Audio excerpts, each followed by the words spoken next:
Doctor CM मवार जनपद मथुरा में as medical officer, as deputy chief officer, as AIDS अधिकारी, as family planning officer, as RCH officer के रूप में रहे हैं। आपकी मथुरा में 18 साल तक सेवाएं रही हैं। मुजफ्फरनगर, हाथरस, मेरठ आदि जनपदों में भी आपने चिकित्सा के क्षेत्र में सेवाएं दी हैं।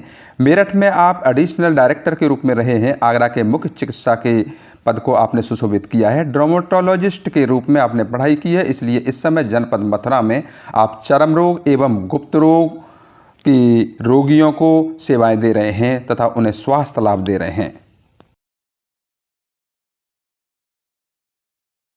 आज जो मुझे सब्जेक्ट दिया गया है वो एक अति महत्वपूर्ण और हमारे चाहे मेल हो चाहे फीमेल हो उनके लिए बहुत ही महत्वपूर्ण सब्जेक्ट है। और वो ये बताया गया है सब्जेक्ट कि हम अपने स्किन का कैसे केयर करें। आप लोग जानते होंगे कि हमारे पूरे बॉडी में स्किन जो है वो 90% भाग स्किन का होता है।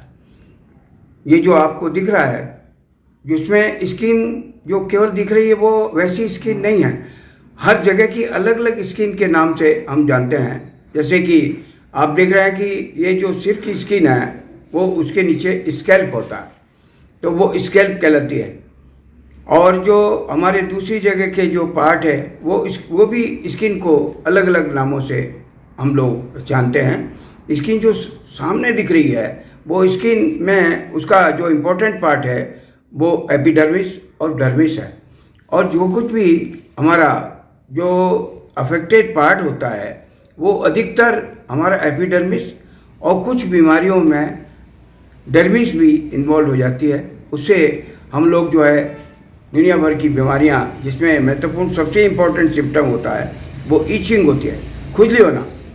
तो इसलिए कहते हैं कि don't insult your skin, consult your doctor, consult your dermatologist. तो अगर आपको कोई प्रकार की इचिंग हो रही है, खुजली हो रही है, तो आप उसको खुजा के स्किन का इंसल्ट मत करिए। आप जाकर अपने डर्मेटोलॉजिस्ट या स्किन स्पेशलिस्ट को जाकर दिखाएं कि उसके पीछे कारण क्या है, स्किन के खुजली होने का कारण क्या। जो सबसे महत्वपूर्ण सिम्टम है ना, आपको जैसा अभी बताया, वो खुजली है। तो खुजली कई तरह की होती है। अब जैसे गर्मी है, गर्मी के दिनों में पसीना मरता है, डैम्प सीजन होता है, पसीना बहुत ज़्यादा आने की वजह से स्किन जो है वो उसमें सबसे ज़्यादा इफेक्ट होती है। और स्किन इफेक्ट होने की वजह से सबसे ज़्यादा जो बैक्टीरिया ग्रोथ होता है वो होता है आपका फंगस। वो फंगस जो है वो डेवलप होता है और कई तरह के फंगल जो होते हैं उसकी वजह से खुजली हो जाती है। उसमें सबसे महत्वपूर्ण जो फंगस है वो है टीनिया। टीनिया का इन्फेक्शन अगर जिस जगह पे होता है उसी के नाम से उसको टीनिया को पुकारा जाता है। जैसे ये हमारे इंग्वाइनल रीजन का पार्ट है या हमारा नीचे का पार्ट है जो है उसको टीनिया क्रूरिस है। पूरा बॉडी का पार्ट है टीनिया कॉर्पोरिस है। और टीनिया कई तरह के फिर और भी नेल अगर इन्वॉल्व होता है तो टीनिया अंगवायम है। और टीनिया अगर आपके चाहिए इस तरह से और भी जो है सेबोरिक डर्मेटाइटिस है। सीबम बहुत ज़्यादा बनता है, अंदर से जो है पसीना आता है, अंदर से जो है सीबम ट्रैक आता है, उसे बीमारी से ग्रस्त हो जाते हैं लोग बाग। उसका इलाज भी पूरी तरह से कराते रहना चाहिए, अन्यथा फिर ये बहुत सारी बीमारियां आगे जाके बहुत परेशानीदायक बन जाती है।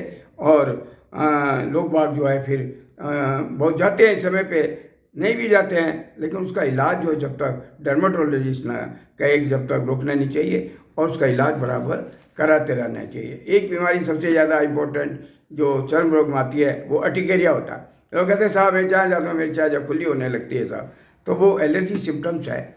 बहुत सारी एलर्जेंस होते हैं जिसमें लोगों को दिक्कत होती है। कोई किसी को खाने की चीज़ से दिक्कत है, किसी को ड्रग से डिस्टर्ब है, किसी को डस्ट से है, किसी को फोमेट से है, किसी को किसी से है, किसी को मच्छर से हो रही है। तो ये बहुत सारी चीज़ें जो है इन चीज़ों का एलर्जन की जांच करानी चाहिए और उसके अनुसार जो एलर्जेंस है उनको अवॉइड करना चाहिए जिससे कि वो फिर दिक्कत ना हो। कभी कभी क्या होता है कि आंतों में एंटमीबा हिस्टेलिटिका पड़ा रहता है जिसको ईएस्ट बोलते, ईएस्ट सिस्ट होती है, उसकी वजह से भी अर्टिकेरिया बहुत होता है।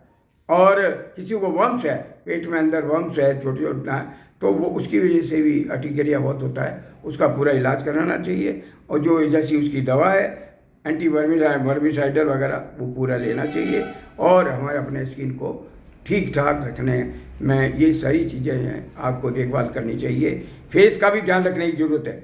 जो हमारा फेस है वो सबसे ज़्यादा इन्वॉल्व होता है। धूप में अगर चले जाएँ तो चेहरा काला पड़ जाता है। तो धूप से बचाव का, धूप के बचाने के लिए भी जो एंटी जो आपके जो सन रेज को बचाने की क्लिप्स आती है, बहुत सारी दवाएं जो धूप में बचाने के लिए लगा के निकलिए तो वो धूप से बचाव होगा। या चेहरे को ढककर चलिए और फिर उसका बचाव करिए, स्किन का, मुंह से चेहरे का बचाव, क्योंकि चेहरा ही जो है वो सबका जो देखना होता है। जब भी कोई देखता है चेहरा तो जो साफ सुथरा चेहरा होता है तो हर कोई लाइक करता है।